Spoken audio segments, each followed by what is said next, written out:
সুপ্রিয় বন্ধুগণ, আসসালামু আলাইকুম আরাকমাতুল্লাহে অবরাকাতু। দূরে কাছে দেশে অথবা দেশে বাইরে থেকে প্রিয় বন্ধুরা, ঠিক এই মুহূর্তে শুক্রবারের একটা ছুটির দিন অতিবাহিত হওয়ার পর যেখান থেকে বাস্তব জীবনের গল্প শোনার জন্য আমার সাথে জয়েন করেছেন, আমি আপন। আর যে আপন জীবনের গল্পের ৩৮১তম পর্বে আপনাদেরকে জানাচ্ছি স্বাগতম। প্রিয় বন্ধুগণ, আজ আমি আপনাদেরকে শোনাবো দিনাজপুরের ছেলে আজাদের জীবনের কলিজা কাঁপানো এক বাস্তব গল্প। শ্রোতা বন্ধু আর ভিউয়ার্সরা, জীবনের গল্পের এই অনুষ্ঠানে আমার প্রায় প্রত্যেকটা গল্পই হয়ে থাকে অনেক বেশি ডিফিকাল্ট, অনেক ফ্যামিলি নিয়ে অনেক কথাবার্তা থাকে, অনেক ক্রিটিক্যাল স্টোরি থাকে, কিন্তু আজাদের জীবনের গল্পটা হচ্ছে সহজ সরল একটি স্টোরি। এই গল্পটা একেবারে সহজ সরলভাবেই সোজাসুজি আপনার কলিজায় গিয়ে আঘাত করবে। এতটাই এতটাই ইমোশনাল, এতটাই হৃদয় বিচরিত, এতটাই দুঃখ এই গল্পের মাঝে জড়িত আছে, যেটা আমি আপনাকে বলে বোঝাতে পারবো না। আবেগ, অনুভূতি আর ভালোবাসায় ঘেরা আজাদের জীবনের এই বাস্তব গল্পটা আমি আশা করব আপনারা প্রত্যেকেই শেষ পর্যন্ত শুনবেন এবং গল্প শেষে আজাদকে ভালোবাসার একটা ছোট্ট কমেন্ট করে যাবেন। ধন্যবাদ সবাইকে।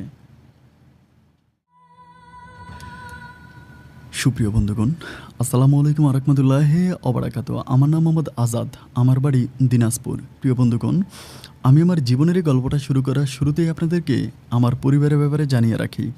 আমার পরিবারে আমি আছি, আমার বাবা আছে, মা আছে, এছাড়া আছে আমার ছোট দুইটা বোন সহ আমার একটা খালা আর একটা ছোট্ট খালাতো বোন। এরই মাঝে কিছু ঘটনা লুকিয়ে আছে, আমি আপনাদেরকে সেটা খুলে বলি। আমাদের এই পরিবারটা ছিল ওই প্রত্যন্ত এলাকারই এক উচ্চবিত্ত পরিবার বলা চলে, কারণ হচ্ছে আমার বাবা মোটামুটি নামকরা একজন ব্যবসায়িক ছিল। ওই বাজারেই আমাদের দিনাজপুরের যে গ্রামটা ছিল, ওই গ্রামেই আমার বাবার বিশাল একটা ফার্নিচারের দোকান ছিল। আমার বাবা পাইকারিতে ফার্নিচার কিনে আনতো, অথবা আমার বাবা নিজেও হচ্ছে কাঠ মিস্ত্রি দিয়ে ফার্নিচার বানাতো, এরপর সেগুলো হচ্ছে বিভিন্ন মানুষের কাছে বিক্রি করতো। এটা দিয়ে আমার বাবা খুব নামি দামি একজন ফার্নিচার ব্যবসায়িক আমাদের এলাকাতে হয়। সেক্ষেত্রে আমি ছোটোবেলা থেকে আমাদের পরিবারে কোনো অভাব আর অনটন দেখিনি। প্রচুর আদর আর ভালোবাসার মাঝে আমার শৈশবের দিনগুলো কাটে। যাই হোক, আমি যখন থেকে বুঝতে শুরু করি, ঠিক তখন থেকেই বলি, আমি যখন থেকে বুঝি দুনিয়াদারি সম্বন্ধে, আমি তখন দেখতে পাই আমার ছোটো দুটা বোন আর আমি, বাবা মা, আর ঠিক পাশের একটা ঘরেই হচ্ছে আমার একটা খালা আর খুব ছোটো একটা খালাতো বোন থাকে। আমি ওনাকে সবসময় খালা বলে রাখি, আর আমার খালাতো বোনের নাম হচ্ছে স্বপ্না। আমি স্বপ্নাকে আমার নিজের যে দুইটা বোন আছে, আমার ওই দুইটা বোনের মতোই করে দেখি। আমি তাকে অত্যন্ত ভালোবাসি। যাই হোক, সময়গুলো যখন এভাবে সামনের দিকে অতিবাহিত হচ্ছিল, কাটতে কাটতে একটা পর্যায়ে আমি জানতে পারি, আমার নিজের মনের মধ্যে এই প্রশ্নটা জাগে এবং লোক মারফতে জানতে পারি যে স্বপ্নার বাবা নাকি সাপ। এটা শোনার পর আমি একটু ব্যতিক্রম, মানে একটু অবাক হয়ে যাই যে এটা কীভাবে সম্ভব। একটা একটা মানুষের বাবা কিভাবে সাপ হতে পারে। যাই হোক, এটা নিয়ে একটা ছোট গল্প আমি শুনেছি আমার বাবার মুখে, সেটাই বলি। খুব ছোটোবেলায়, অনেক ছোটোবেলায় আমি নাকি উঠানের মধ্যে খেলা করতেছিলাম। আমাদের বাসাটা ছিল একটু হাওর এলাকাতে, মানে আমাদের বাসার সাথেই হচ্ছে বিল ছিল এবং সেখানে হচ্ছে একটা খালের মতো ছিল। তো ওখান থেকে মাঝে মাঝে বিষাদর সাপ উঠে আসতো। তো একদিন সকালবেলা আমার মা আমাকে এরকম করে রোদের মধ্যে, শীতকাল ছিল ওই মুহূর্তে, তো রোদের মধ্যে উঠানের মধ্যে আমাকে শোয়ায় রাখে, ছোটো বাচ্চাদেরকে যেমন করে রাখে। ঠিক ওই মুহূর্তে রোদ পোহানোর জন্য সম্ভবত একটা সাপ খাল থেকে উঠে আসে। ঠিক ওই মুহূর্তে সাপটা এসে আমাকে ছোবল দেয়। ছোবল দিয়ে যখন সাপটা চলে যাচ্ছিল, এই দৃশ্যটা দেখতে পায় আমার পাশের ঘরের একটা চাচি। এটা দেখার পর চাচি চিৎকার করে ওঠে। চাচির ওই চিৎকারের শব্দে আমাদের পুরো এলাকার মানুষ দৌড়িয়ে চলে আসে এবং আমারও যেখানে সাপ আমাকে কেটেছিল ওখান থেকে রক্ত বেরোচ্ছিল। আস্তে আস্তে করে আমার পুরোটা শরীর যেন নীল বর্ণ হয়ে যাচ্ছিল।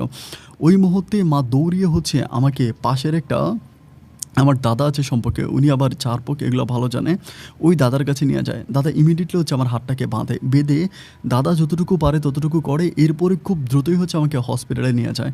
আর সবচেয়ে মজার, সবচেয়ে ভালো কথা হচ্ছে যে আমাদের বাড়ির পাশেই হচ্ছে একটা হসপিটাল ছিল, মানে একটা স্বাস্থ্য ক্লিনিক ছিল। ওই ক্লিনিকে নিয়ে যায় এবং সেখানে হচ্ছে কর্মরত ডাক্তার খুব কষ্ট করে আমাকে একেবারে মৃত্যুর কোল থেকে ফিরিয়ে নিয়ে আসে।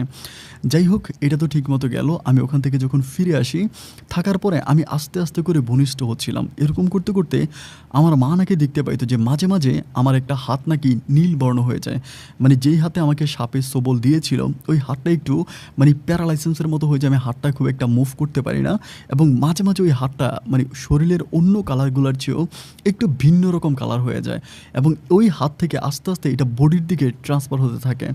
একটা সময় নাকি আমার বডিও খুব একটা লাইক নীল বর্ণ ওই কালার হয়ে যাচ্ছিল। এটা দেখার পরে মা তখন প্রচুর পরিমাণ বিব্রত হয়ে যায়। গ্রামের অনেক মানুষরাই তখন বলতেছিল যে আমাকে যেটা ধরেছে বা আমাকে যেটা কামড় দিয়েছে এটা মেবি সাপ ছিল না, এটা সাপের বেশে অন্য কোনো কিছু ছিল। কারণ আপনারা অনেকেই জানেন যে গ্রামে কুসংস্কারগুলো খুব দ্রুত ছড়িয়ে পড়ে। কুসংস্কার ছড়ানোর জন্য গ্রামে হচ্ছে বিখ্যাত। এক কান দুই কান হতে হতে এটা তখন পুরো মহল্লাতে ছড়িয়ে যায়। একটা পর্যায়ে বেদের দল হচ্ছে আমাদের এলাকাতে আসে। বেদের মেয়ে হয়তো আপনারা অনেকেই নাম শুনেছেন, যারা হচ্ছে বিভিন্ন জায়গায় গিয়ে শিঙ্গা লাগায়, সাপে কামড় দিলে ঝাড়ায়, তারপরে বাতের ব্যথা, এই ব্যথা সেই ব্যথা থেকে বিভিন্ন রোগের ঔষধ দেওয়া হয়। ওই বেদের মেয়ে যখন আমাদের এলাকা আসে, ওখানে মোটামুটি একজন মহিলা আমাকে নাকি দেখতে পায়। আমি তখন খুবই ছোট ছিলাম। দেখতে পাওয়ার পরে ওই মহিলা তখন আমাকে দেখে বলে যে এই ছেলেটাকে কালনাগিনী কাটিয়েছে, অ্যান্ড কালনাগিনীর বিষ সরানো এত সহজ না, ও আস্তে আস্তে মারা যাবে এবং একটা সময় ওর পুরোটা শরীর নীল বর্ণ হয়ে যাবে। এই প্রত্যেকটা কথাই কিন্তু আমি আমার বাবার মুখ থেকে বড় হওয়ার পরে শুনেছিলাম। এবং একটা পর্যায়ে এরকম অবস্থা হলো যে ওই বেদের মেয়েটা বলতেছিল যে ওকে আপনারা আমার কাছে দিয়ে দেন, আমরা সুস্থ করে ওকে আবার ফিরিয়ে দিয়ে যাব। কিন্তু সেই মুহূর্তে আমার মা বলতেছে জীবন থাকতে আমি আমার কলিজার টুকরাকে কখনো কারো হাতে তুলে দিব না, যদি মরে যায় তো আমার কোলেই মরে যাবে। আমার বাবা নাকি তখন ওই মহিলাটাকে বলতেছিল আপনি আমাকে খুলে বলেন তো কী সমস্যা হয়েছে আমার ছেলের। তখন ওই মহিলা বলতেছিল যে আপনার ছেলেকে আগে পরে ওই কালনাগিনী নিয়ে যাবে, ওকে আপনারা বাঁচাতে পারবেন না, যদি ওকে বাঁচাতে চান তাহলে আমাদের কাছে দিয়ে দেন, আমি ওকে বিশেষ করে খুব ভালো করে ট্রিটমেন্ট করব এবং আমার ট্রিটমেন্টে ইনশাল্লাহ একটা দিন ভালো হবে। ওই বেদের মেয়ে যখন এই কথা বলে আমার বাবা তখন বলে ঠিক আছে, আপনার যদি আমার ছেলেকে ট্রিটমেন্ট করতেই হয় তাহলে আমার ছেলেকে নিতে হবে কেন, আপনি আমার বাসায় আমার ছেলের সেবা যত্ন করেন। বেদের মেয়ে তখন বলতেছিল যে আমরা তো হচ্ছে খালের পাড়ে থাকি, ওখানেই আমাদের ঘর বাড়ি, আমরা এখানে কি করে আসব। তখন আমার বাবা বলতেছে প্রয়োজনে আমি আপনার জন্য এখানে একটা ঘর বানাই দিব, আপনি এই ঘরে থাকবেন এবং আমার ছেলের সেবা যত্ন করে আমার ছেলেকে সুস্থ করে তুলবেন। আমার বাবা যখন মহিলাকে এই কথা বলে, আমার মহিলা তখন আমার বাবাকে বলতেছিল তাহলে ঠিক আছে, আমি আপনার প্রস্তাবে রাজি আছি, আপনি আমাকে আপনার বাড়ির পাশেই হচ্ছে একটা বাঁশ দিয়ে খুব ছোট করে একটা ঘর বানিয়ে দেন। ঠিক সেই মুহূর্তে নাকি আমার বাবা ওই বেদের মেয়েটা থাকার জন্য ওখানে একটা ঘর বানিয়ে দেয়।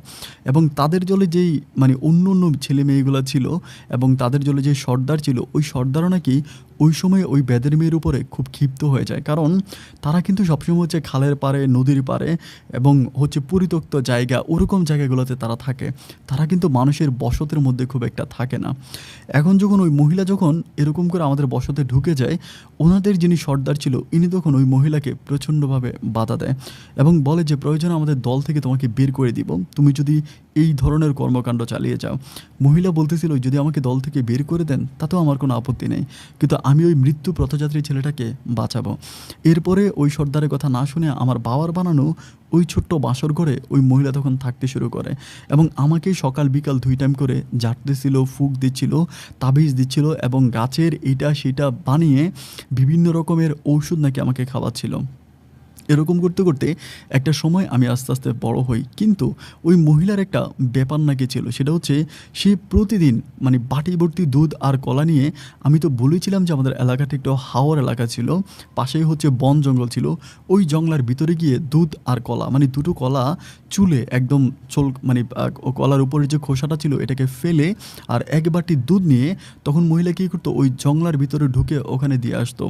এইটা গ্রামের সব মানুষগুলোই খেয়াল করতেছিল এবং গ্রামের মানুষ এটা নিয়ে বিভিন্ন রকমের কানাঘেঁষটা করতেছিল যে মহিলা আসলে ওখানে কী করে, কেন যায় আর ওইখানে উনি কী দিয়ে আসেন। এটা দিয়ে গ্রামের মানুষের মনে অনেক রকমের প্রশ্ন জাগতো, কিন্তু মহিলা তার মতো করে এই কাজটা করে যেত। দিন আর রাতগুলো এভাবে কাটতে কাটতে আমার বাবার মুখেই শুনেছিলাম এই মহিলা নাকি একটা সময় প্রেগনেন্ট হয়, কিন্তু তার তো কোনো স্বামী নেই, উনি তো একেই ঘরে বসবাস করতো, তাহলে এই সন্তানের বাবাকে। এই প্রশ্নটা যখন গ্রামবাসী মহিলার কাছে রাখে, ওই মহিলা তখন বলে যে সাপে আমার পেটে বাচ্চা দিয়েছে। আর ওই মহিলাটাকে ওই মুহূর্তে আমাদের গ্রামের মানুষগুলো খুব ভয়ও পেত। সাপুরে মহিলা বলে কেউ ওনার সাথে খুব বেশি একটা কথাও বলতো না। যখন এভাবে সময়গুলো সামনের দিকে অতিবাহিত হচ্ছিল, আমার বাবা তখন নাকি বিভিন্ন মানুষের তুপের মুখে পড়ে যায়। অনেক মানুষ আমার বাবাকে বিভিন্ন রকমের প্রশ্ন করতে থাকে, যেটা কেমন কথা, এই মহিলা কোত্থেকে আসলো, কী তার পরিচয়, কেন সে এখানে এভাবে বাসা বাঁধলো এবং তার পেটে যে সন্তান আসছে ওই সন্তানের মূলত বাবাকে। এইটা দিয়ে যখন গ্রামের মানুষগুলো আমার বাবাকে বিভিন্ন রকমের প্রশ্ন করে যাচ্ছিল, আমার বাবা একটা সময় ওই গ্রামের মানুষের উপরে ক্ষিপ্ত হয়ে যায়। ক্ষিপ্ত হয়ে আমার বাবা বলে যে মহিলার সন্তান কোত্থেকে আসছে, মহিলার ওই সন্তানের বাবাকে, এইটা নিয়ে আপনাদের মনে এত প্রশ্ন কেন? আপনারা যে যার মতো কাজ করেন। আর আমার বাবা যেহেতু একজন নামি দামি এবং সম্ভ্রান্ত পরিবারের সন্তান ছিল, অনেক টাকা পয়সারও মালিক ছিল, সেক্ষেত্রে আমার বাবার মুখের উপরে কেউ কোনো কথা বলতেছিল না। আমার বাবা যেটা বলেছিল প্রত্যেকটা মানুষ আমার ওই বাবার কথাটাকে সাপোর্ট করে মেনে নেয়। এইভাবেই মহিলা এভাবেই থাকতেছিল এবং একটা সময় তার পেট থেকে নাকি একটা মেয়ে সন্তানের জন্ম হয়। ওই মহিলা কিন্তু কখনো কারো বাসায় গিয়ে কাজ করতো না, কখনো কারো খাবারও খাইতো না। আমার বাবা যদি টাকা পয়সা দিত, সেই টাকা পয়সাও মহিলা নিত না। মহিলা তার বেদের দলের যে অন্য মেয়েরা ছিল, তারাই ওই মহিলাকে গোপনে গোপনে এসে খাবার দেওয়া যাইতো। ওই খাবার খেয়ে মহিলা আস্তে আস্তে করে বড় হচ্ছিল এবং একটা সময় যখন তার মেয়েটা মোটামুটি একটু বড় হয়, ওই মুহূর্তে তাদের যে গ্রুপটা ছিল, যে গ্রুপটা খালের পাড়ে থাকতো, তারা তখন ওই এলাকা ছেড়ে চলে যাবে। ওই মুহূর্তে ওই মহিলাও সিদ্ধান্ত নিল তার যে বাচ্চাটা আছে, তার মেয়েটা আছে, ওই মেয়েটাকে নিয়ে ওই মহিলা তখন চলে যাবে। কিন্তু ওই সময় নাকি আমি তো ছোট ছিলাম, খুব একটা বুঝি না, আমি নাকি ওনার মেয়ের সাথে প্রচুর খেলা করতাম। আমি ওনার ওই ছোট্ট মেয়েটাকে ছাড়া কোনো কিছুই বুঝতাম না। মেয়েটা আর মেয়েটার মা যখন চলে যাচ্ছিল, আমি নাকি তখন প্রচণ্ড রকমের কান্নাকাটি করতেছিলাম এবং এত পরিমাণে কান্না করতেছিলাম বিকট শব্দ করে। আমার ওই কান্না দেখে আমার মা বাবা দুজনেরই নাকি মায়া লাগে। তখন তারা সিদ্ধান্ত নিল আর ওই মহিলাটাকে বলল, দেখেন আপনি এতদিন ধরে আমাদের সাথে আছেন এবং আপনি, আমার মা নাকি ওই মহিলাকে বলল যে আপনি আজকে থেকে আমার বোন। আমার কোনো খালা নাই, এই জন্য আমার মা মহিলাটাকে নিজের আপন বোন বানালো। আমার মা বলল যে আপনি আজকে থেকে আমার বোন, আপনি আর আমি একসাথেই থাকবো। এটা বলে আমার আমার মা তখন ওই মহিলাটাকে আপন করে নিল। এরপরে মহিলাটাকে খুব বুঝালো, খুব বুঝিয়ে শুনিয়ে কোনোভাবে হচ্ছে আমাদের এলাকাতে মহিলাটাকে রেখে দিল। এরপর থেকে উনি আমাদের এলাকাতেই থাকতেছে এবং সেখানেই হচ্ছে উনি ওনার বাচ্চাটাকে বড় করতেছে। কিন্তু একটা ব্যাপার হচ্ছে, আমাদের এলাকার কোনো মানুষই ওনার সাথে খুব একটা কথা বলে না। আর ওই বেদের দল যখন চলে যায়, তখন আমার বাবা নিজেই হচ্ছে বাজার সাজার করে ওই মহিলাকে দিত এবং আমার মাও তখন এটা সেটা রান্না করে মহিলাকে দিত। একরকম আমাদের ঘরের খাবার খেয়ে উনি তখন বাঁচতে শুরু করে। দিন আর রাতগুলো কাটতে কাটতে একটা পর্যায়ে কিন্তু ওনার ওই অভ্যাসটা আর গেল না যে মানে সন্ধ্যার সময় হচ্ছে 2টা কলা আর 1 বাটি দুধ নিয়ে উনি অলওয়েজ হচ্ছে ওইখানে যাইতো। এটা আমি যখন বুঝতে শিখি, আমি যখন দেখি, আমি তখনও দেখতে পাই যে হ্যাঁ, উনি এরকমটাই করে। এরকম করতে করতে ওনার মেয়ে যে স্বপ্না ছিল, আমি একদিন স্বপ্নাকে জিজ্ঞেস করলাম যে স্বপ্না, আমার মনের ভিতরে একটা প্রশ্ন বারবার উধাও হচ্ছে যে তোমার মা সবসময় দুধের বাটি আর এরকম কলা নিয়ে জঙ্গলের ভিতরে কোথায় যায়, কাকে দেয়? স্বপ্ন তখন আমাকে বলে যে আমার বাবাকে দেয়। আমি তখন বললাম যে তোমার বাবাকে? স্বপ্ন বলে আমার বাবা সাপ। খুব ছোটোবেলায় যখন ওর মুখ থেকে এরকম কথাগুলি শুনতাম, তখন আমি এটাই মনে করতাম যে হয়তো ওর বাবা সাপই। কিন্তু যখন বড় হচ্ছিলাম, তখন ওর এই কথাটাকে আমার ভ্রান্ত মনে হয়।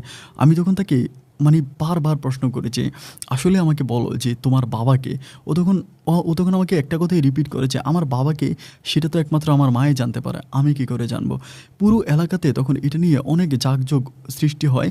সবাই অনেক কৌতূহলবশত ওনার সাথে কথা বলে বা কেউ ওনাকে ভয়ও পায়।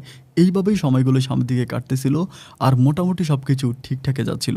আর স্বপ্ন কিন্তু পড়াশোনা করতো না, ওকে পড়াশোনা করতে দেওয়া হয় নাই। যখন ও স্কুলে যাইতো, অন্য ছেলেমেয়েগুলো ওর সাথে ক্লাস করতে বসতো না এবং ও নাকি খুব একাকিত্বভাবে ওকে রাখা হইতো। এই জন্য ও নিজেই ওর পড়াশোনা বন্ধ করে দেয়। ওর পড়াশোনা বন্ধ করে দিয়ে ওর মায়ের সাথে থাকে, খুব ছোটোবেলায় পড়াশোনা বন্ধ করে। এভাবে দিন আর রাতগুলো পার হইতে হইতে একটা পর্যায়ে আমি এসএসসি পরীক্ষা দিই এবং এসএসসি পরীক্ষা আমি যখন দিই, তখন কিন্তু মোটামুটি দুনিয়াটা আস্তে আস্তে একটু ডিজিটাল হতেছিল। সবার হাতে হাতে মোবাইল ফোন, একটু মোটামুটি অনেকটা ডিজিটাল হয়ে যায়। ওই মুহূর্তে আসার পর আমি খুব খেয়াল করে দেখি যে ওনাকে এই গ্রাম থেকে উচ্ছেদ করে দেওয়ার জন্য একটা দল তখন তৈরি হয়। একটা দল তৈরি হয় যে ওনাকে গ্রাম থেকে উচ্ছেদ করে দিবে। উনি এই গ্রামে অপকর্ম করতেছে। উনি রাতের সন্ধ্যাবেলায় হচ্ছে জঙ্গলার ভিতরে যায়, ওখানে গিয়ে যে কোনো পুরুষের সাথে উনি শারীরিক সম্পর্ক করে। তা না হলে সাপ কীভাবে ওনার সাথে শারীরিক সম্পর্ক করবে, ওনার পেটে বাচ্চা আসবে? এটা নিয়ে তখন গ্রামের মানুষের মুখে তুমুল পরিমাণ জল্পনার কল্পনা হতে থাকে।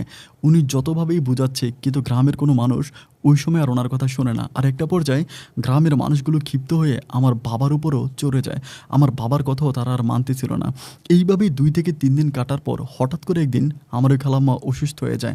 মানে এতটাই অসুস্থ হয়ে যায়, উনি কাশি দিলে ওনার মানে বা কাশির সাথে রক্ত বের হয় এবং খুব বেশি উইক হয়ে যায়।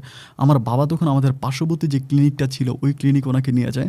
ডাক্তার তখন বলে যে ওনার নাকি ক্যান্সার হয়েছে, এবং এই কথা শোনার পরে তখন আমরা সবাই ভেঙে পড়ি। সত্যিকার অর্থে উনি যে আমি যে ওনাকে খালা বলে ডাকি, আমি কিন্তু আমার নিজের মায়ের ছোট বোনের মতো ওনাকে মনে করি।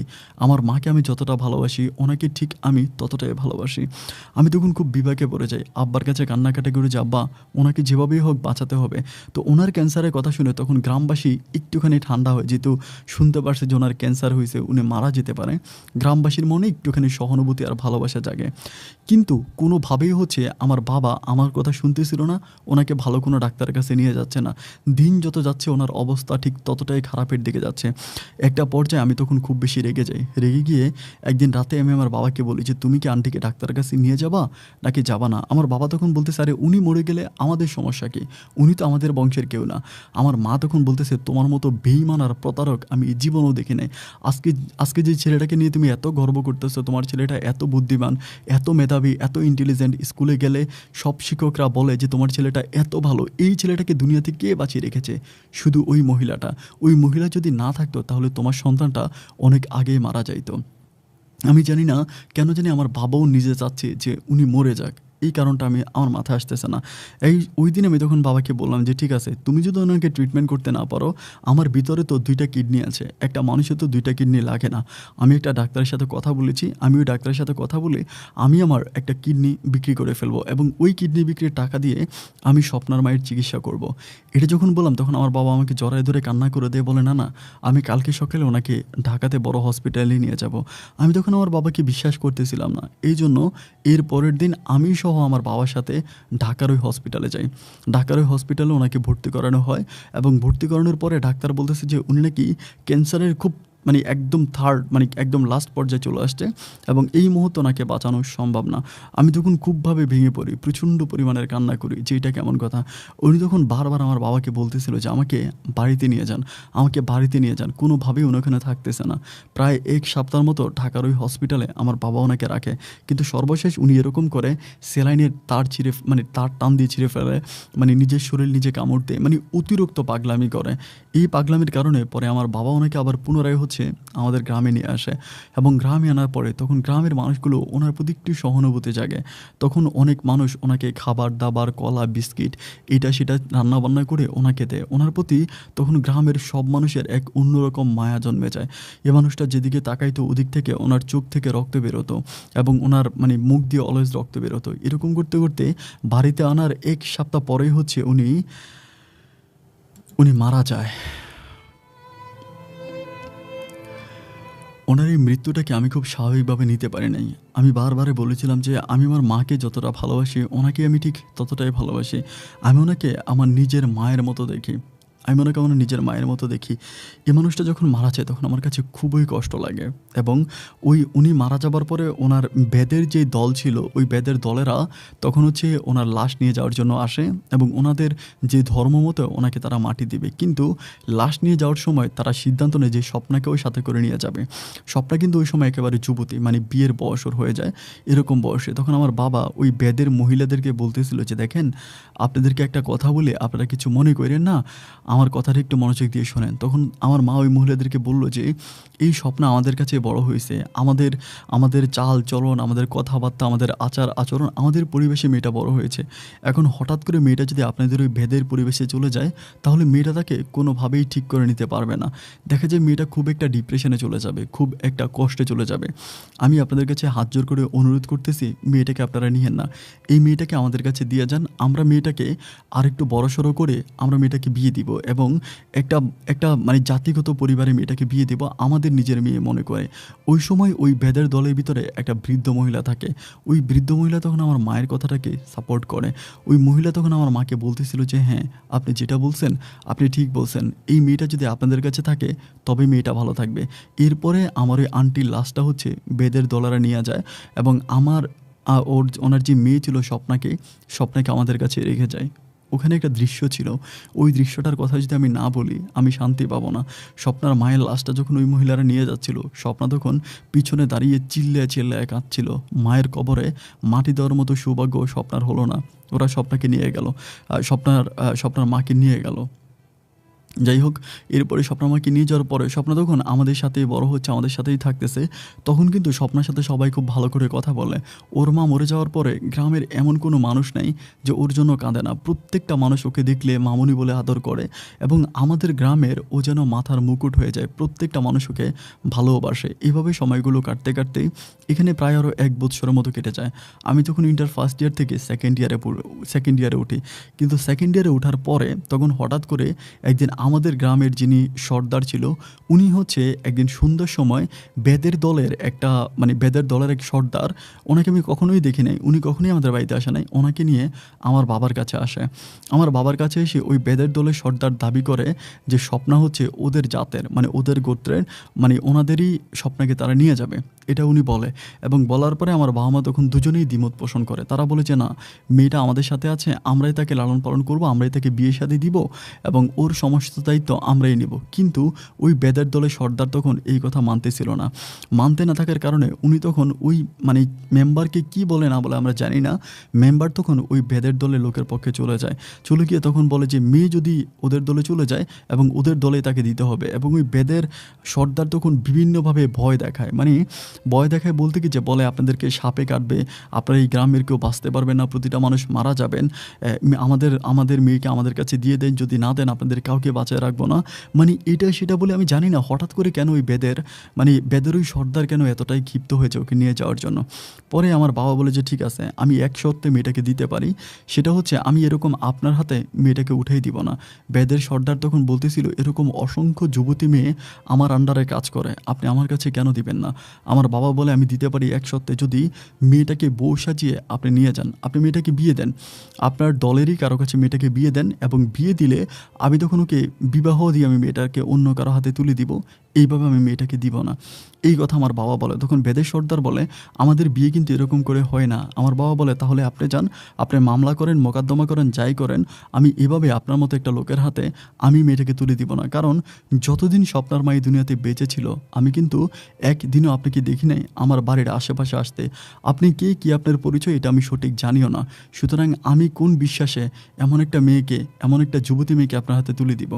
এটা বলার পরে তখন ওই মেম্বার বেদের সর্দারকে বলতেছিল আপনার দলেরই কোনো একটা ভালো ছেলে ঠিক করেন এবং ওই ছেলের সাথে পারিবারিকভাবেই স্বপ্নাকে বিয়ে করে এখান থেকে নিয়ে যাক, তাহলে তো কোনো প্রবলেম নাই। বেদের সর্দার তখন বলে ঠিক আছে, আমি এটাই করব।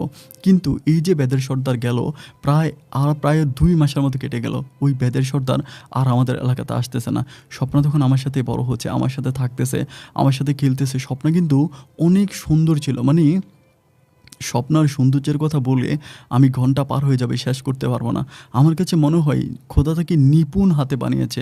আকাশের মধ্যে যেমন একটাই চাঁদ, আর পৃথিবীর মধ্যে আমার কাছে মনে হচ্ছে একটাই স্বপ্না, যার সাথে এই পৃথিবীর অন্য কোনো মেয়ের তুলনা হয় না। রূপে গুণে সব দিক থেকে স্বপ্না পারফেক্ট একটা গুণবতী। ওর মুখের দিকে তাকালেই যে কোনো ছেলে পাগল হয়ে যাবে। এত ভালোবাসা ওর মুখে, এত ভালোবাসা ওর মনে, এত বেশি সুন্দর ওকে দেখাচ্ছিল।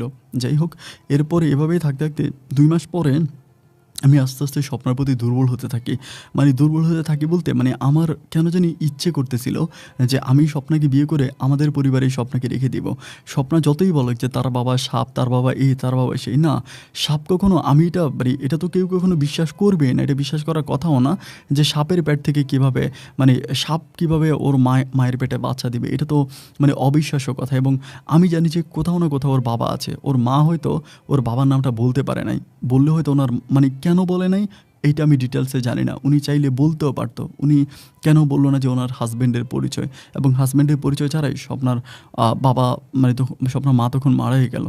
যাই হোক, এইভাবে যখন সময়গুলো কাটতেছিল আমি খুবভাবে ইচ্ছা করি যে ওকে আমি আমার ভালোবাসার কথা বলবো। এবং আমার যে ছোটো 2টা বোন আছে, আমার বোনগুলোকেও আমি মাঝে মাঝে বলি যে স্বপ্নাকে যাতে খুবভাবে দেখাশোনা করে, ওর যাতে কোনো দিক থেকে কষ্ট না হয়, সবাই ওকে অনেক ভালোবাসে। আমি আমার ভালোবাসার কথা বলার আগেই আবারও সেই বেদের দলের সর্দার আমাদের এলাকার তখন চেয়ারম্যান মেম্বার সহ থানা থেকে একজন পুলিশ সহ নিয়ে আসে। পুলিশ সহ নিয়ে এসে উনি তখন ওই বেদের মেয়েকে নিয়ে যাবে, কারণ এটা ওনাদের জাতের মেয়ে। এবং তখন উনি বেদের ওই দলের একটা ছেলের সাথে স্বপ্নার বিয়েও ঠিক করে। আমার বাবার ভাষ্যমতে ওখানে বিয়ে দিবে, এরপরে স্বপ্নাকে দিয়ে দিবে। কিন্তু তখন তো আমি স্বপ্নাকে ভালোবাসি, মানে আমার ওই ভালোবাসাটা শুধু আমার নিজের মাঝে রয়ে গেল। আমি স্বপ্নাকে বলতে পারি নাই যে ওকে আমি ভালোবাসি, বলার মতো কোনো সুযোগ আর সময় হয়ে ওঠে নাই। তার আগে স্বপ্নার চলে যাওয়ার ডাক চলে আসে। তখন আমি নিঃশ্বাস নিতে পারি না, আমার বুকের ভিতর প্রচণ্ড রকমের কষ্ট হয়। আমি যাকে এত পরিমাণ ভালোবাসি, যাকে ছাড়া আমি কোনো কিছু চিন্তা করতে পারি না, আমার সে ভালোবাসার মানুষটা আমার সামনে দিয়ে চলে যাবে। আমি কোনো প্রতিবাদ করতে পারবো না, আমি তাকে আটকাতে পারবো না। কোনোভাবেই নিজেকে এটা মানিয়ে নিতে পারতেছিলাম না। যাই হোক, সবশেষ নিজেকে এটা বলেই সান্ত্বনা দিলাম যে যা হবার তা হবেই, কিন্তু দিন শেষে স্বপ্ন আমার কাছে আসবে, এই বিশ্বাসটা বুকে স্থাপন করে আমি তখন চুপচাপ সময়গুলো পার করতেছিলাম। কিন্তু না, বেদের দলের ওই সর্দার এমনভাবেই আমার বাবাকে ধরে বসলো যে স্বপ্নাকে বিয়ে করেই ওখান থেকে নিয়ে যাবে। পরে আমার বাবা একটা ডেট দিয়ে দেয়। ওই ডেটে বেদের দলের সর্দার তখন করে কি, ওনার পক্ষের ওই ছেলেটাকে বর সাজিয়ে আনে এবং পারিবারিকভাবে মুসলিম অনুযায়ী, ওই ছেলেটা অনেকে মুসলমান ছিল, মুসলমান রীতিনীতি অনুযায়ী ওই ছেলেটার কাছে স্বপ্নাকে বিয়ে দেওয়া হয়। এবং বিয়ে দেওয়ার পরও স্বপ্নাকে ওখানে জিজ্ঞেস করা হয় যে স্বপ্না, তুমি এটাতে রাজি আছো কিনা, তুমি তোমাদের দলে চলে যাবে কিনা।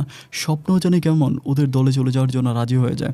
কেন রাজি হয়ে যায় এটা আমি জানি না, কিন্তু স্বপ্নাকে সবাই ভালোবাসতো। এমন না যে স্বপ্নাকে আমাদের গ্রামের কেউ অসম্মান করতো, অপমান করতো, ঘৃণা করতো, বা আমার মা থেকে শুরু করে আমার যে আত্মীয় স্বজন বা আমার যেই ছোটো ভাই বোনগুলো আছে তারাও যে স্বপ্নাকে মানে করতো, মানে ছোটো যে বোনগুলো আছে তারাও যে স্বপ্নাকে খারাপ কিছু বলতো তাও না। কিন্তু এরপরেও কেন স্বপ্না ওদের দলে চলে যেতে চায়, এটার সৎ উত্তর আমার কাছে নাই।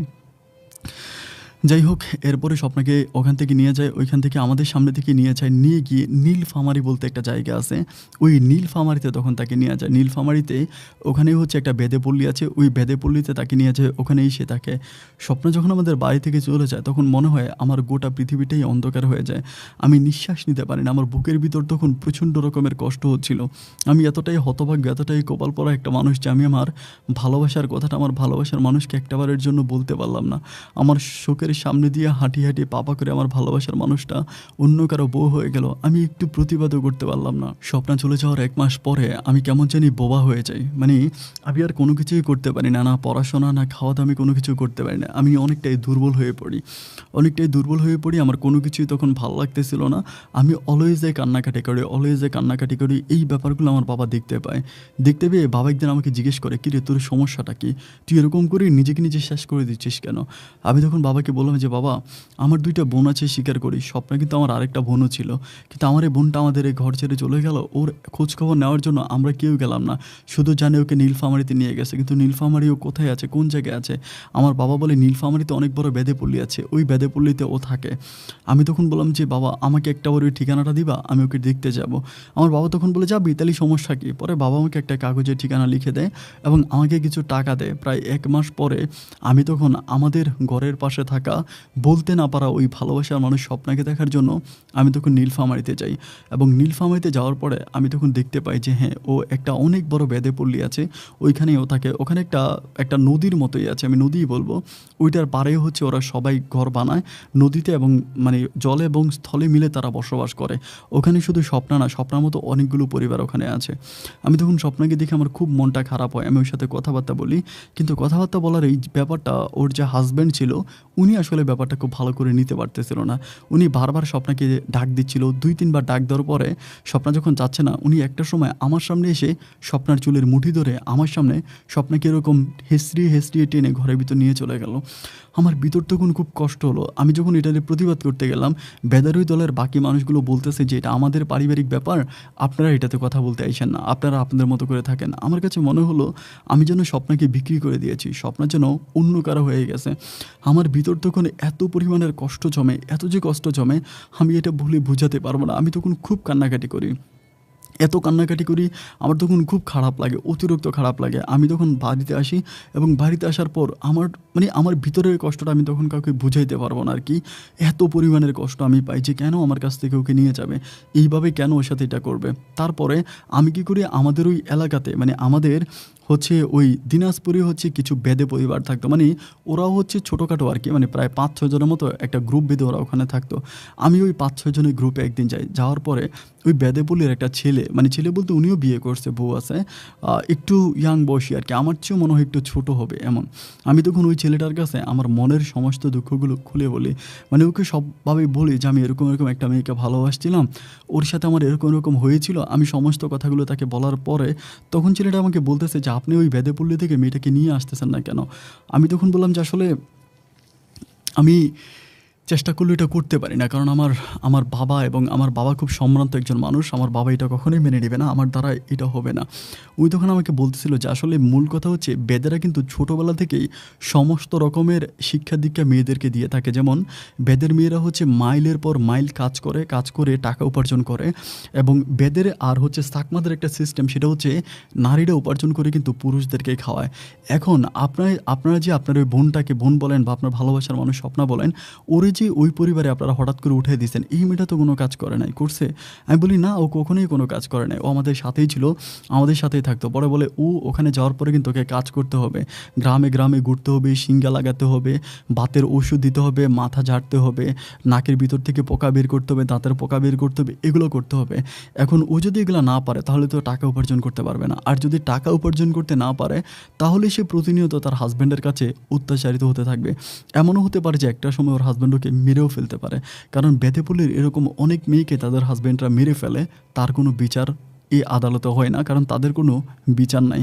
তাদের বিচার, তাদের সরকার, তাদের সব কিছু হচ্ছে তাদের ওই সর্দার যদি কিছু না করে তাহলে মেয়েটার তো আর মাও নাই যে প্রতিবাদ করবে। এটা বলার পরে তখন আমার কলিজাটা একেবারে কেঁপে ওঠে, আমি তখন নিঃশ্বাস নিতে পারি না, আমার বুকটা তখন অত্যন্ত ভারী হয়ে যায়। আমার কাছে মনে হলো সত্যি যদি স্বপ্নকে মেরে ফেলে, স্বপ্নকে মেরেও ফেলতে পারে। আমার চোখের সামনে থেকে যেমন চুলের মুঠি ধরে টেনে হেঁচড়ে নিয়ে গেল, স্বপ্নকে মেরে ফেলার আর বাকি তো কিছু নাই, আমার স্বপ্নকে হয়তো আমার কাছ থেকে অনেক দূরে নিয়ে যাবে। আমি তখন ওই বুকের কষ্টগুলো সহ্য করতে পারতেছিলাম না, তখন আমার খুব কষ্ট হয়। আমি তখন ওই বেদেপল্লী ছেলেটারে বলি, ভাই রে, টাকা পয়সা যা বলো আমি সব কিছু তোমারই দিব, তুমি যদি ভাই একটা বারের জন্য আমার স্বপ্নরে আমার কাছে আইনা দাও, আমি বিনিময়ে তোমার কাছে কিছুই চাই না।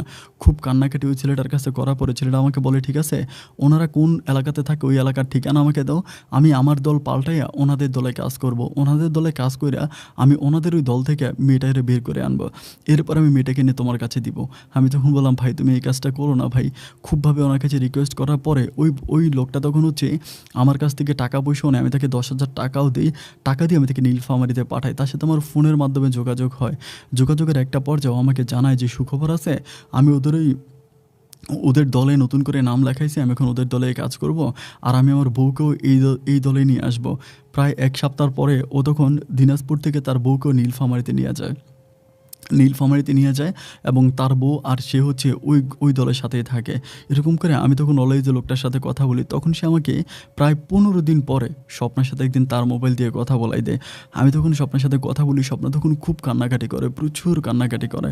স্বপ্ন আমাকে বলে, মা কেমন আছে, বাবা কেমন আছে, আপুরা কেমন আছে? আমি তখন বলি সবাই ভালো আছে, কিন্তু তোমার জীবনটা এরকম হয়ে গেল কেন? তুমি কেন এই বেদের ছেলেকে বিয়ে করার জন্য রাজি হইলা? ও আমাকে বলে, আমার মাও তো ওই বেদের দলেরই লোক ছিল, আর আমি জানি আমাদের সর্দার যেভাবে আসতে শুরু করছে, আজ হোক কাল হোক আমাকে এখান থেকে নিয়েই যাবে, আমি কখনোই এখানে থাকতে পারবো না, আমাকে আগে পরে এখান থেকে নিয়েই যাবে, তুমি আমাকে কতদিন ওখানে আটকায় রাখবা, আর তোমাদের পরিবার কখনো আমাকে রাখতে পারবে না।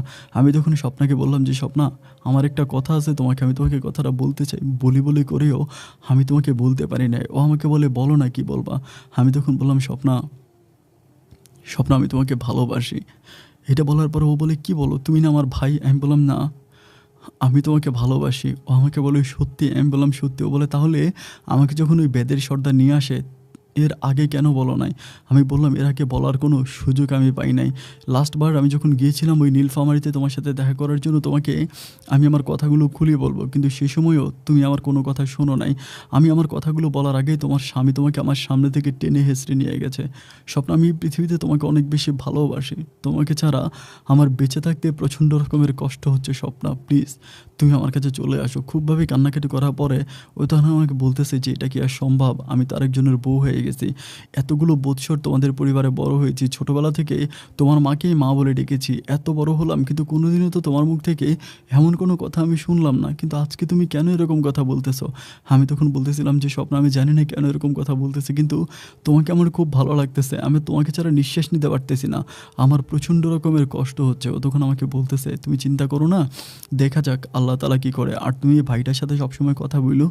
উনিও আমাদের যে ঘর, আমাদের পাশের ঘরেই হচ্ছে উনি নিয়েছে।" আমি তখন বলি, "তুমি চিন্তা করো না, ওনাকে আমি ওভাবেই ফিট করেছি। উনি ওখানে গিয়েছে শুধুমাত্র তোমার সাথে আমাকে কথা বলায় দেওয়ার জন্য। তোমার সাথে যাতে আমি অলওয়েজ কথা বলতে পারি, আমাদের মাঝে যাতে ভালো কমিউনিকেশন থাকে। এজন্যই উনি ওখানে গিয়েছে। তুমি যখনই বিপদে পড়বা ওনার কাছে আসবা। উনি তোমাকে সব রকম হেল্প করবে, সাহায্য সহযোগিতা করবে।" এই কথাগুলো আমি স্বপ্নাকে বলি। এরপর থেকে আমি স্বপ্নার সাথে অলওয়েজ হচ্ছে ফোনে কথা বলি ওই লোকের মাধ্যমে। এভাবেই বেশ কয়েকদিন কথাবার্তা বলার পরে স্বপ্নার তখন মনটা একটুখানি নরম হয়। একটুখানি নরম হয়। সেদিন স্বপ্না আমাকে বলতেছে যে, "আমি তোমার সব কথা শুনবো। তুমি যেটা বলো আমি সেটাই তোমার শুনতে রাজি আছি। কিন্তু আমার একটা শর্ত আছে। আমি কখনোই তোমাদের ওই পরিবারে যেতে পারবো না।" আমি তখন বললাম, "আমাদের পরিবারে আসতে পারবা না কেন? তুমি যদি তোমার মতো করে আইনের কাছে যাও, আমি তোমাকে পুলিশের কাছে নিয়ে যাবো। ওখানে তুমি তোমার কথাগুলো বলবা যে তুমি বেদেপল্লী থেকে চলে আসতে চাও, তুমি আমার সাথে থাকতে চাও। তুমি তোমার জামাইকে ডিভোর্স করবা। তুমি তোমার মতো করে সব কিছু করবা। এরপরে তুমি আমার কাছে আসবা। সমস্যাটা কী?" স্বপ্না তখন আমাকে বলতেছে, "তোমার পরিবারে আমি কখনো যেতে পারবো না। কারণ তোমার পরিবারে যাওয়ার পর যদি তুমি আমাকে বিয়ে করো, এই বিয়েটা হালাল হবে না।" আমি তখন বলি, "কেন হালাল হবে না? তুমি তো মুসলমানে, নামাজ পড়তা, আমাদের সাথেই থাকতা, তাহলে সমস্যা কী?" ও বলে, "যে সমস্যার কথা আমার মা বলে যায়নি, সে সমস্যার কথা আমিও বলতে চাই না।" ওর এই কথাটা আমার মনে তখন দাগ কেটে গেল যে কী এমন কথা ও বলতেছেও আমার কাছে বলতে পারে না।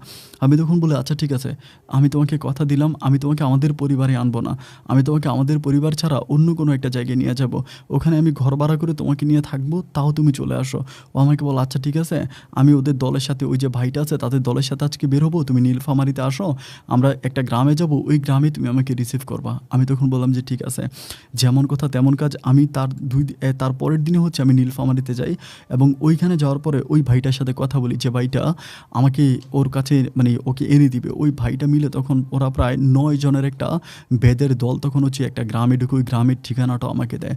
আমি তখন ওই গ্রামের শেষ প্রান্তে দাঁড়িয়ে থাকি। আমার কাছে মনে আছে ওখানে একটা ছোট খালের মতো ছিল। ওই খালের পাড়ে আমি দাঁড়ায় থাকি।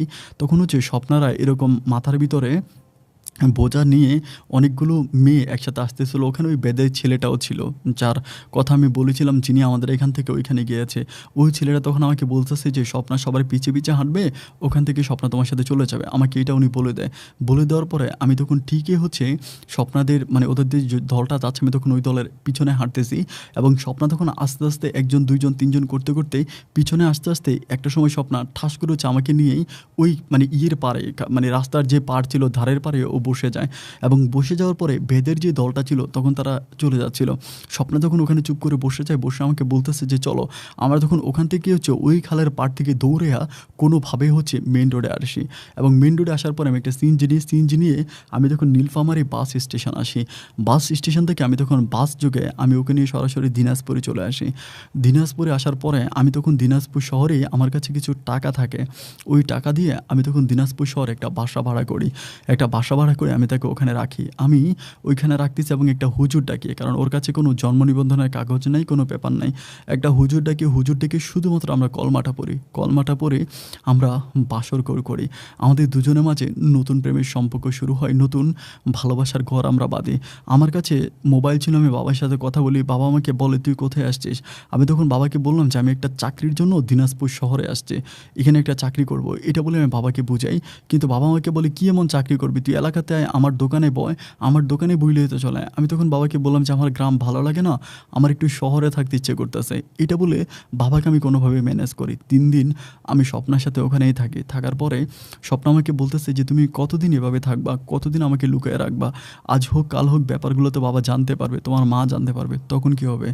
আমি তখন বললাম, "যখন তারা জানতে পারবে তখনকারটা তখন দেখা যাবে।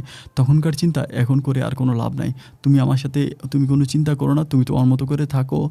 আমি তখন প্রায় ৮ দিন ওর সাথে থাকার পরে আমি বাড়িতে যাই। বাড়িতে যাওয়ার পরে আমার মা আমার মুখের দিকে তাকিয়ে অনেক কিছু সন্দেহ করে। এই সময় আমার ছোট যে ২ টা বোন ছিল, ছোট বোনের বড়টার মোটামুটি এক জায়গায় বিয়ে ঠিক হয়ে যায়। ওখানে ওকে বিয়ে দিয়ে দিবে। পরে আমার বাবা আমাকে বলতেছিল যে, "তোর কোনো সমস্যা? তুই আমাকে খুলে বল।" আমি তখন বললাম যে, "না, আমি ওখানে চাকরি করতেছি কিন্তু বেতনটা একটু কম তো, মানে আমি নিজে চলতে পারতেছি না।" আমার বাবা তখন বলে, "নিজে চাকরি করে নিজেই চলতে পারিস না?" আমি তখন বললাম, "তুমি যদি কিছু টাকা দাও তাহলে আমার জন্য ভালো হয়।" আমি তখন বাবার কাছ থেকে কিছু টাকা নিই। টাকা নিয়ে আমি তখন আবারও হচ্ছে দিনাজপুর শহরে যাই এবং ওই শহরে যাওয়ার পরে আমি তখন ওই শহরেই স্বপ্নাকে নিয়ে থাকতেছি এবং সেখানে আমি একটা আইসক্রিম ফ্যাক্টরিতে চাকরি নিই। আমি একটা আইসক্রিম ফ্যাক্টরিতে চাকরি করতেছি। যেটাকে বেতন পাইতেছি ওইটা দিয়ে আমি আর স্বপ্না দিব্যি অনেক ভালোই চলতেছি। এরকম করতে, করতে একটা সময় আমার বোনের বিয়ে ঠিক হয় এবং বোনের বিয়ে ঠিক হওয়ার পরে আমার বাবা তখন আমাকে ফোন করে বলে যে, "তোর বোনের বিয়ে ঠিক হয়েছে, তুই বাড়িতে আয়।" আমি তখন কীভাবে যাবো? স্বপ্না তো যাইতে পারবে না। মানে আমার তখন খুব খারাপ লাগতেছে যে আমি স্বপ্নাকে রেখে একা আমার বোনের বিয়েতে যাবো। স্বপ্না আমাকে বলতেছে, "তুমি যাও, কোনো সমস্যা নাই, তুমি যাও।" কিন্তু আমি তখন বলতেছিলাম যে, "না, আমি যাবো না।" আমাকে ও খুবভাবে বুঝাইলো। বাট আমার যাইতে ইচ্ছে করতেছে না। আমার যাইতে ইচ্ছে করার না যাওয়ার কারণ একটাই, স্বপ্না এইভাবে এখানে থাকবে, আমি কী করে আমার বোনের বিয়েতে অ্যাটেন্ড করব? এই ব্যাপারটা নিয়ে আমি আর কিছু বলতেছি না। যাই হোক, এভাবেই স্বপ্নাকে নিয়ে থাকতেছি। বাবা খুব রাগ করে। মানে এত পরিমাণে রাগ করে যে বলে বোঝাতে পারবো না যে, "তোর বোনের বিয়ে তুই আসলি না?" বাবা খুবই রাগারাগি করে। আমার আত্মীয়স্বজন, পাড়া-প্রতিবেশী সবাই আসছে। সবাই নাকি আমাকে খোঁজাখুঁজি করছে। আমি যাই নাই। এটা নিয়ে বাবা আমার উপরে খুব রাগান্বিত।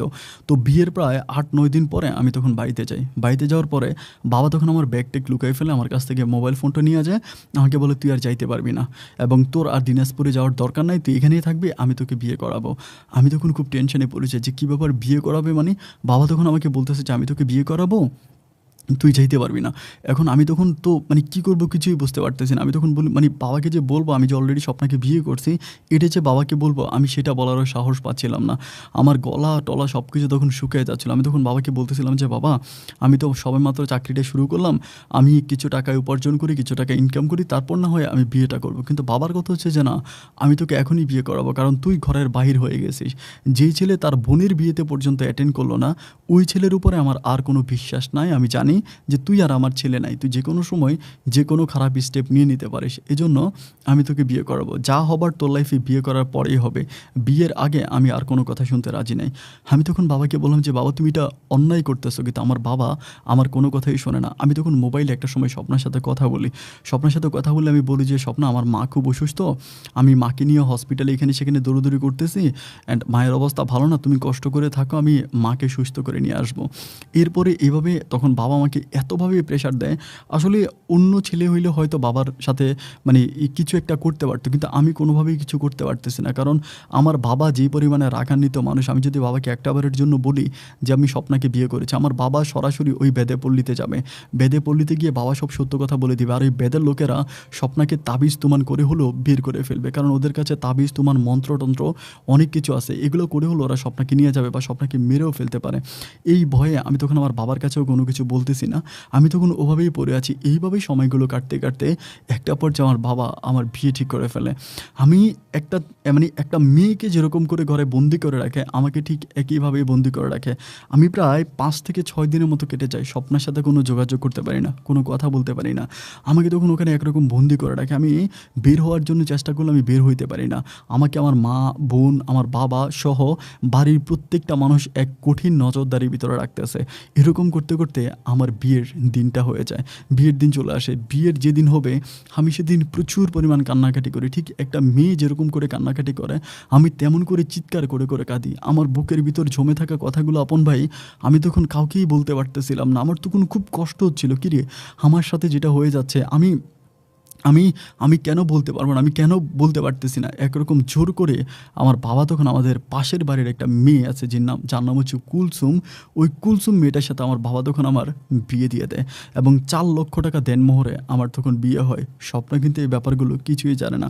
৪ লক্ষ টাকা দেনমোহরে আমার বিয়ে হয়ে যায়। বিয়ে হবার ২ দিন পরে আমি কোনোভাবে হচ্ছে বাসা থেকে বের হইতে পারি। বাসা থেকে বের হয়ে আমি সোজা দিনাজপুরে চলে আসি। দিনাজপুরে আসার পরে স্বপ্নাকে দেখার পরে আমি আর নিজের চোখের পানি ধরে রাখতে পারতেছি পারতেছিলাম না। স্বপ্ন আমাকে বলে, "কী হইছে? তোমার মায়ের কী অবস্থা? খুব খারাপ অবস্থা?" আমি বললাম যে, "না মা আছে, ঠিক আছে।" এরকম করে ওকে বুঝাই। মানে আমি ওকে বুঝতে দিচ্ছি না যে এরকম একটা ঘটনা ঘটে গেছে। ও আমাকে বলে, "ঠিক আছে তুমি থাকো, আস্তে, আস্তে সব কিছু ঠিক হবে।" আমি তখন বললাম যে, "না আমার মায়ের অবস্থা ভালো না, আমি থাকতে পারব না, আমাকে আবারও চলে যেতে হবে।" ও আমাকে বলে, "কী বলো? এতদিন পরে আসছো, চলে যাবা? বাসায় তো কোনো বাজার-সাজার নাই।" আমি তখন ওকে বাজার-সাজার, চাউল-ডাউল সব কিছু কিনে দিয়ে ওখানে রাখার পর আমি তাকে বলি, "তুমি চিন্তা করো না, একটা না একটা ব্যবস্থা হবে। আমি মাকে দেখে আমি আবারও আসবো।" আমি আবারও সন্ধ্যার আগে বাড়িতে ফিরে আসি। কারণ ওখানে তো আমার নবজাতক বউ।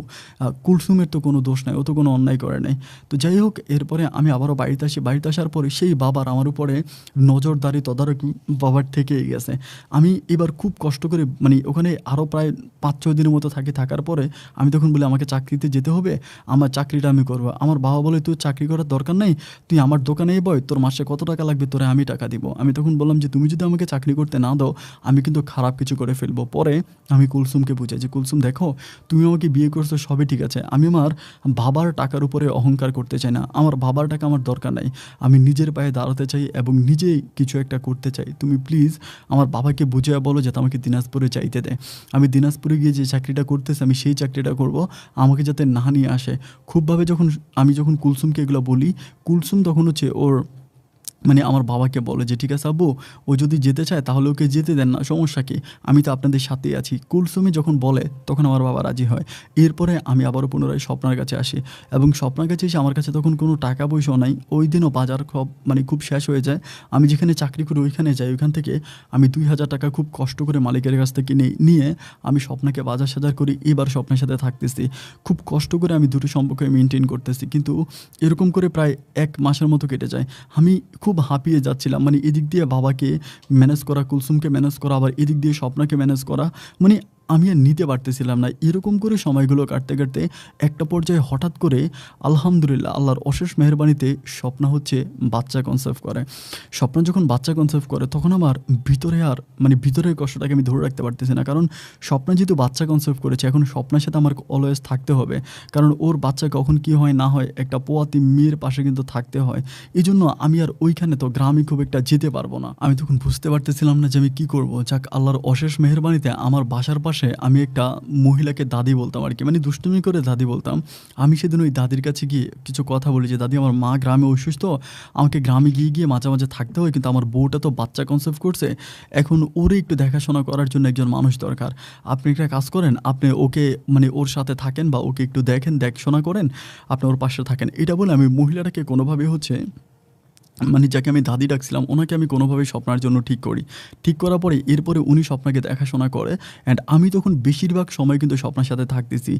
অ্যান্ড স্বপ্নার সাথে থাকার কারণে আমি যখন বাড়িতে যাই আমার মনে হয় যে কুলসুম কিছুটা ব্যাপার মিন করে, মানে কিছুটা ব্যাপারে সন্দেহ করে। কারণ একটা মানে একটা পুরুষের যে একটা শারীরিক চাহিদা থাকে ওইটা তো বেশিরভাগই আমার স্বপ্নার সাথে হয়। তো সেক্ষেত্রে আমি কুলসুমের কাছে যাওয়ার পরে খুবই উইক থাকি। আমি কোনোভাবেই কোনো কিছু করতে পারি না। এজন্য কুলসুমের মনে অনেক সন্দেহ লাগে। সন্দেহ লাগার পরে কুলসুম তখন আমার বাবার সাথে মিলে বিরোধিতা করে যে, না ওকে আর ওইখানে যাইতে দেওয়া হবে না। ও ওইখানে গেলে কী করে হয়তো অন্য কোনো মেয়েদের সাথে মিশে, এগুলো মনে হয় কুলসুম আমার বাবাকে বলে।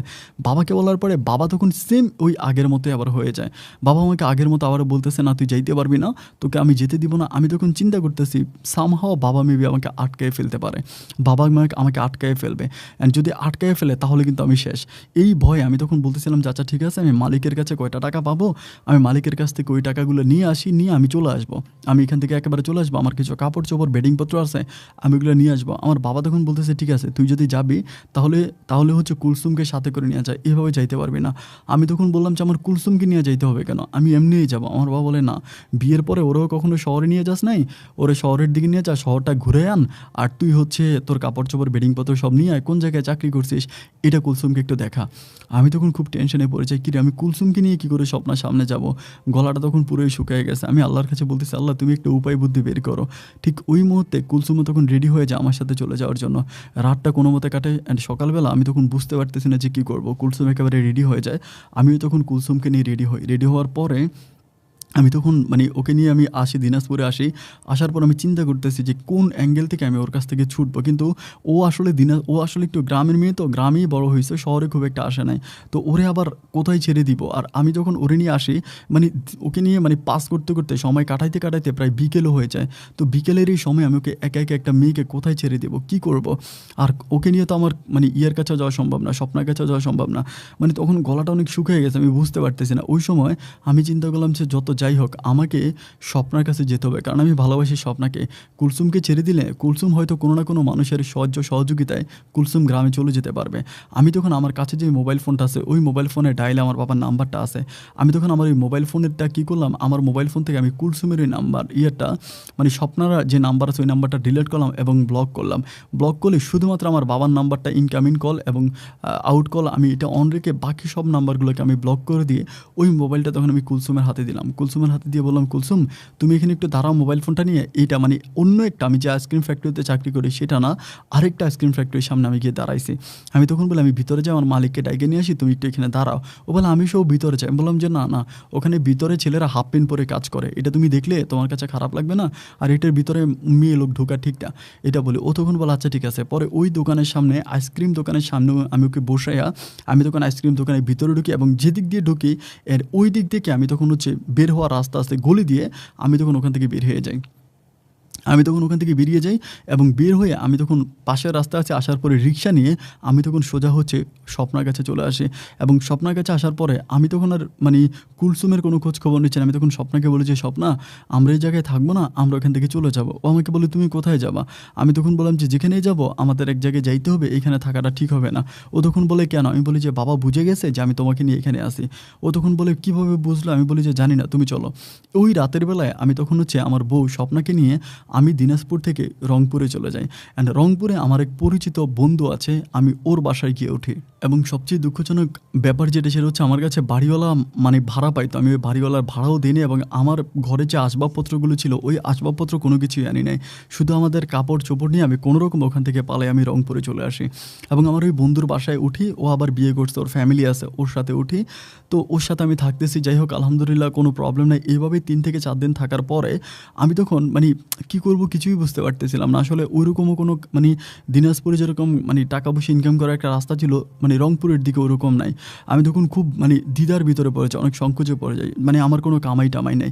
ঠিক ওই সময় তখন স্বপ্ন আমাকে বলতে আসে যে তোমাকে একটা কথা বলবো, তুমি কি রাগ করবা?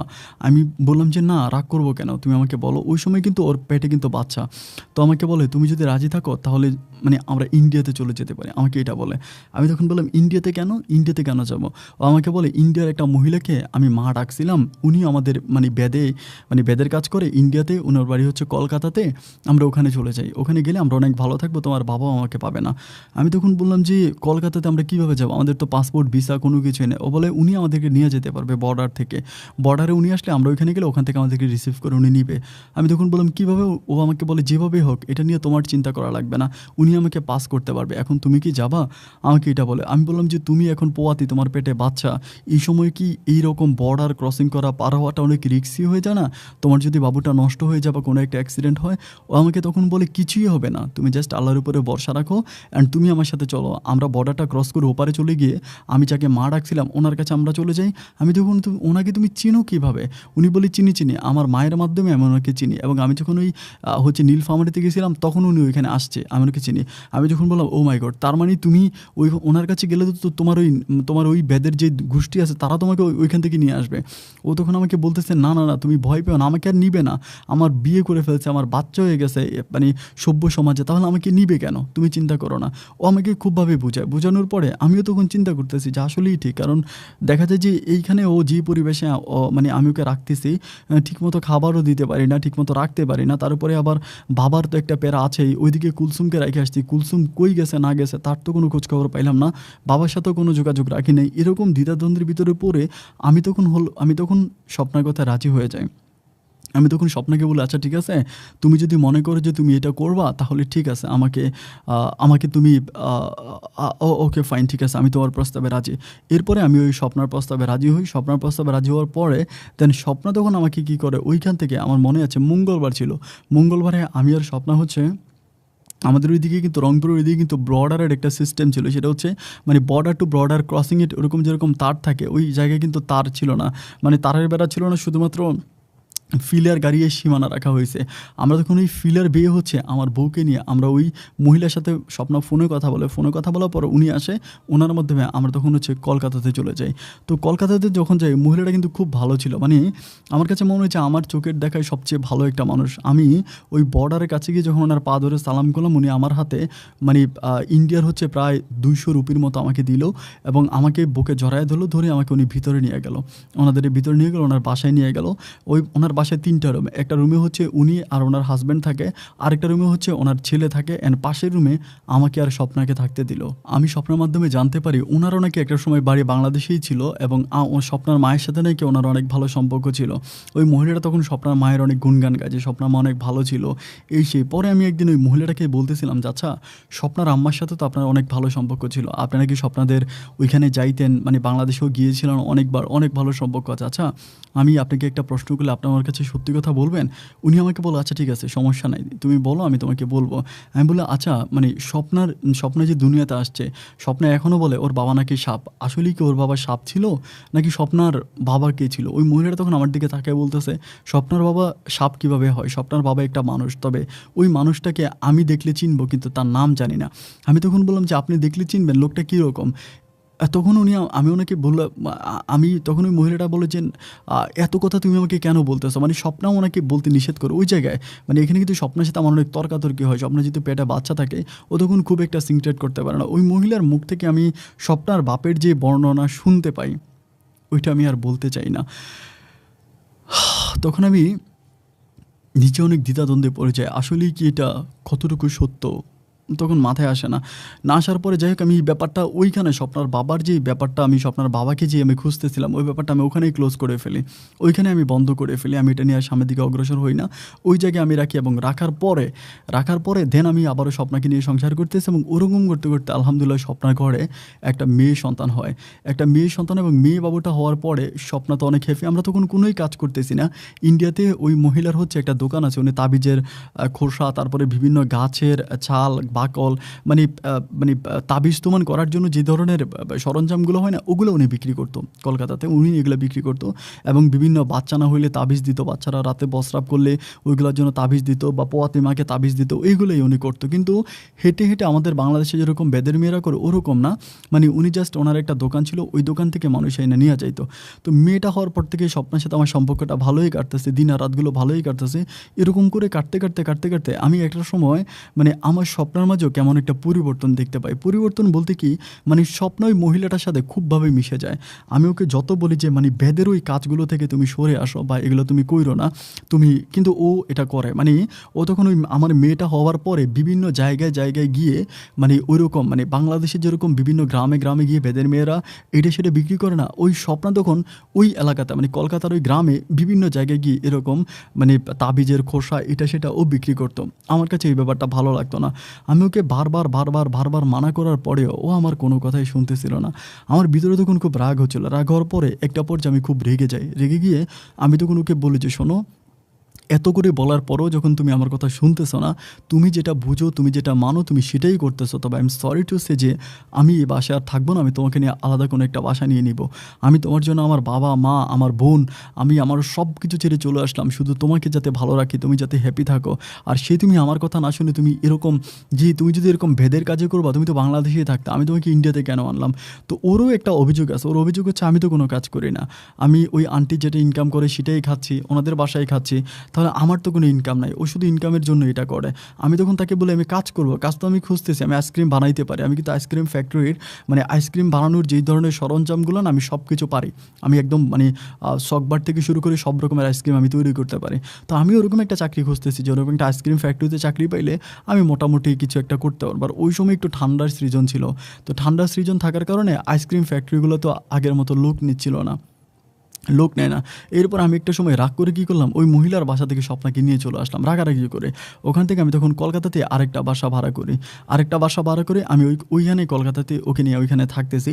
কিন্তু ওরে আমি কোনোভাবেই রাখতে পারি না। ও রাগারাগি করে, চিল্লাচিল্লি করে, থাকবে না, এই করবে না, সেই করবে না, প্রচুর কান্নাকাটি করে। কিন্তু কেন এরকম করে আমি বুঝতে পারি না।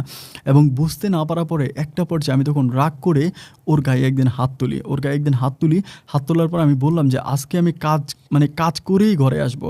মানে কাজ ছাড়া আমি বাসায় আসবো না, কাজ আমি করে তারপরে ঘরে আসবো, কাজ ঠিক করে ঘরে আসবে। এটা বলে আমি তখন বেরোমে কাজের সন্ধান করতে থাকি। আসলে বাংলাদেশে যেরকম অ্যাভেলেবেল কাজ পাওয়া যায়, একটা মানুষ গেলেই কাজ পাইতে পারে, কিন্তু কলকাতা শহরটা, মানে কলকাতার ওই গ্রামটা একটু অন্যরকম ছিল। ওখানে কাজ পাওয়াটা অনেক ডিফিকাল্ট, মানে কাজ নাই বললেই চলে। বেকারের সংখ্যা হাজার হাজার লাখ লাখ, কোনো মানুষের কাজ নাই। আমি তখন আসলেই সারাদিন ঘুরে কোনো কাজ পাই না। বিকেলে আমি তখন বাসায় ফিরে আসি, এবং বাসায় ফিরে আসার পর দেখি যে ঢুলনির মধ্যে আমার মেয়েটা শোয়ানো, কিন্তু আমার বউ স্বপ্না নাই। স্বপ্না যখন নাই, আমি তখন অবাক হয়ে গেলাম, কী ব্যাপার, স্বপ্না কোথায় গেল? আমি তখন ওখান থেকে বেরোই, বাবুটাকে কোলে নিয়ে বেরো। আমার মেয়েটা তখন মোটামুটি একটু বড় হয়েছে। কোলে নিয়ে বের হয়ে সরাসরি দাদির ঘরে আসি। দাদির ঘরে এসে মানে জিজ্ঞেস করতেছি যে, দাদি স্বপ্না কোথায়? উনি তখন বলে যে, কই, স্বপ্নায় তো আসে নাই, তুমি না জানো স্বপ্না কোথায়? স্বপ্না তো তুমি নিয়েই গেলা। আমি তখন ওই আন্টিকে জিজ্ঞেস করলাম। তো আন্টি তখন আমাকে সেম কথাই বলতেছে। উনি আসলে উনি আমার দাদির বয়সী মনে হয়, অনেকটা বয়স্ক মহিলা ছিল তো, এরকম। তো পরে আমি কী করবো ঠিক আসলে বুঝতে পারতেছিলাম না। একটা পর্যায়ে আমি তখন চিন্তা করতেছি যে, না, এভাবে হতে পারে না। আমি তখন ওকে খুঁজতে শুরু করি। আমার ওই বাবুটাকে আমি ওনার কাছে রেখে খুঁজি, কিন্তু আগে উনি আমার সাথে যেরকম বিহেভ করতো, মানে ভালো ব্যবহার করতো স্বপ্না থাকতে, কিন্তু স্বপ্না চলে যাওয়ার পরে ওনার ভিতরেও না জানি কেমন একটা পরিবর্তন দেখা দেয়। মানে উনি অন্যরকম মিসবিহেভ আমার সাথে করতেছে। আমি তখন ওই কলকাতা ওই গ্রামে তো আমি কাউকে চিনি না যে আমি কারো কাছে গিয়ে থাকবো বা কেউ আমাকে সাপোর্ট করবে। আমি তো কাউকেই চিনি না। আমি কোথায় যাবো? আমি আমার মেয়েটাকে নিয়ে পাক্কা 3 মাস ওখানে থাকি। আমি খুব কষ্ট করে, আমি আসলে বাসায় বুঝাইতে পারবো না, আমার মেয়েটাকে নিয়ে আমি ওই এলাকায় রিক্সা পর্যন্ত চালাইছি। আমার মেয়েটাকে কোলে নিয়ে আমি রিক্সা পর্যন্ত চালাইছি। ওই ব্যাটারি যুক্ত যে রিক্সাগুলো হয়, ওগুলো আমি চালাইছি। আমার মেয়েটা আমার কোলে ছিল। আমি এত পরিমাণের কষ্ট করছি ইন্ডিয়াতে, আমি আসলে বাসায় বুঝাইতে পারবো না। কিন্তু 3টা মাস পরেও আমি স্বপ্নার কোনো সন্ধান পাই নাই। এবং স্বপ্নার সন্ধান না পাওয়ার পরে আমি তখন সর্বশেষ নিরুপায় হয়ে রাতের অন্ধকারে আমার মেয়ে বাবুটাকে কোলে করে আমি তখন পুনরায় আবারও বাংলাদেশে ফিরে আসি।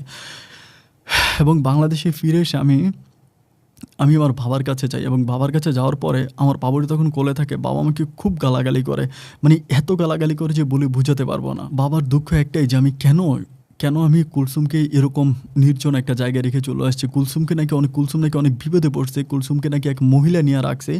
কুলসুম নাকি একরকম হারাই যাইতেছিল। আর আমার যে ফোন ছিল, ওই ফোনে নাকি টাকা ছিল না। আমি এটা খেয়াল করতে পারি না। আমার ফোনে নাকি কোনো ব্যালেন্স ছিল না। ও কাউকে কলও দিতে পারে নাই। ওই মহিলার কাছে গেছে, ওই মহিলার কাছ থেকে আমার বাবার নাম্বার নিয়ে তারপর নাকি কল করছে। রাত 3টা বাজে নাকি আমার বাবার দিনাজপুর থেকে ওকে নিয়ে আসছে, কুলসুমকে নিয়ে আসছে, এবং কুলসুম আমাকে ডিভোর্স করে চলে গেছে। তো আমি তখন বলতেছিলাম যে, এবং কুলসুম আমাকে ডিভোর্স করছে, কুলসুমের আরেক জায়গায় বিয়েও হয়ে গেছে। তো বাবা আমাকে খুবভাবে বলতেছিল যে, তুই এটা কেন করলি? আমি তখন বাবার কাছে সব খুলে বললাম যে এই ঘটনা। সব কিছু বলার পরে বাবা তখন আমাকে বলতেছে যে, এটা করা কি তোর খুব দরকার ছিল? এছাড়া কি আর কোনো রাস্তা খোলা ছিল না? আমি তখন বাবার কাছে সব কিছু বললাম, এবং মা আর বাবা দুজনেই মিলে তখন আমাকে আমাদের এলাকাতে আরেকটা বিয়ে করায়। ওই মেয়েটার নাম হচ্ছে নাজমা। নাজমা নামের একটা মেয়েকে বিয়ে করে। আমি তখন নাজমাকে বিয়ে করি, এবং নাজমাকে বিয়ে করার পরে আজ আলহামদুলিল্লাহ কুলসুমের তো একটা মেয়ে আমার কাছে আছে। নাজমার ঘরে আরেকটা ছেলে আর একটা মেয়ে হয়। আমার আজকে 2টা মেয়ে আর একটা ছেলে আছে। একটা মোটামুটি ভালো সংসার আমার আছে। আর আমার বাবা যে ফার্নিচার দোকান দিত, ওই ফার্নিচার দোকানে আমি এখন বসি। আমি এখন ঠিক দিনাজপুরে আছি। আলহামদুলিল্লাহ আমার কোনো কিছুর অভাব নাই। সব দিক থেকে আমি আজকে ভালো আছি। আপন ভাই, আমি প্রতি রাতেই আপনার জীবনের গল্পগুলো শুনি। এমন কোনো রাত নাই যে আপনার স্টোরিগুলো শোনা ছাড়া আমি ঘুমাই। আপনার স্টোরি না পাইলে আমি পাগল হয়ে যাই। প্রতি রাতে হেডফোন কানে দিয়ে গল্পগুলো শুনতে শুনতে আমার চোখে ঘুম আসে। ভাই, আমি জাস্ট আপনাকে আজকে এই গল্পটা লেখার একটাই কারণ, আমার লাইফ এখন কিন্তু অনেক হ্যাপি আছে। আমি 2টো প্রশ্ন আপনার কাছে রাখি। প্রথম প্রশ্ন হচ্ছে যে, আমি যাকে সন্দেহ করেছি আসলেই কি সে স্বপ্নার বাবা কিনা? আপনার কাছে এটা কী মনে হয় যে আসলেই সেই স্বপ্নার বাবা কিনা, যেটা আমি সন্দেহ করি? এবং সেকেন্ড কথা হচ্ছে, স্বপ্না আসলে কোথায় যাইতে পারে? আমি স্বপ্নার কোনো সন্ধান এই পর্যন্ত পেলাম না। এবং ওই ইন্ডিয়ার যেই আন্টির বাসা আমরা ছিলাম, ওই আন্টির সাথে আমি এখনও মাঝে মাঝে ফোনে কথা বলি। উনি এখনও বলে স্বপ্নার কোনো সন্ধান ওনার কাছে নাই। আপন ভাই, আমি শুধু আপনার মাধ্যমে একটা জিনিস জানতে চাই, যদি স্বপ্নাকে আমি পাই, আমার তো বউ পাইছে, কিন্তু আমার মেয়েটা তো তার মারে পাইল না। একটা বারের জন্য যদি স্বপ্নাকে পাই, আমার মেয়েটাকে স্বপ্ন একটাবার কোলে নিত, আদর করতো, তাহলে আমার মনের সমস্ত দুঃখগুলো দূর হয়ে যেত। আমি তো কম ত্যাগ স্বীকার করলাম না, কিন্তু দিন শেষে শূন্য হাতে কেন বাসায় ফিরে আসতে হলো? আপন ভাই, দুটো প্রশ্ন আপনার কাছে রাখলাম, যদি পারেন আমার গল্প প্রচার করেন বা না করেন, আমার এই দুটো প্রশ্নের জবাব আপনি দিবেন। আপনি অনেক ভালো থাকবেন ভাই। আসসালামু আলাইকুম।